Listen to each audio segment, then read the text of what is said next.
குழந்தைகளுக்கு நூடுல்ஸ்னால் ரொம்ப பிடிக்குமா? பட் நீங்கள் எதாவது ஹெல்த்தியாக பண்ணி கொடுக்கணும்னு சொல்லி ஆசைப்பட்றீங்களா? அப்போ இந்த வீடியோ உங்களுக்கு தான் பாருங்கள். எப்பயும் போல் நம்ம கோதுமை மாவுலேயே சப்பாத்தி இந்த மாதிரி இட்டு எடுத்துக்கலாம். அதை நல்லா கொதிக்கிற தண்ணியில் இப்படி போட்டு எடுத்திங்கன்னா நல்லா ஒரு 5 நிமிஷம் கழித்து வெந்து மேலே எலும்பி வரும். அப்போ எடுத்து இந்த மாதிரி ஒரு தட்டில் போட்டு வச்சிங்கன்னா 10 நிமிஷத்துல தண்ணியெல்லாம் வடிஞ்சிரும். அதுக்கப்புறம் கொஞ்சம் அது மேலே எண்ணெய் தடவிட்டு கட் பண்ணிங்கன்னா ஈஸியாக கட் பண்ண வரும். இந்த பாருங்க, இந்த மாதிரி குட்டி குட்டியாக கட் பண்ணிக்கலாம். அதுக்கப்புறம் கொஞ்சம் எண்ணெயை விட்டு உதுத்து விட்டிங்கன்னா நல்லாவே கொஞ்சம் கொஞ்சம் ஒட்டி இருக்கிறதுக்கும் நல்லா உதிர்ந்துடும். இப்போ ரொம்ப ஹெல்த்தியான சூப்பரான நூடுல்ஸ் ரெடி ஆயிடுச்சு. இதுக்கப்புறம் இதை வச்சு நம்ம எப்பயும் போல் நூடுல்ஸ் பண்ண வேண்டியதுதான்.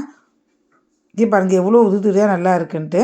அப்புறம் வானிலை, வெங்காயம், குடமிளகா, கேரட், முட்டைக்கோஸ் எது வேணால் உங்களுக்கு என்ன காய்கறி பிடிக்குமோ எல்லாத்தையும் போட்டுக்கலாம்.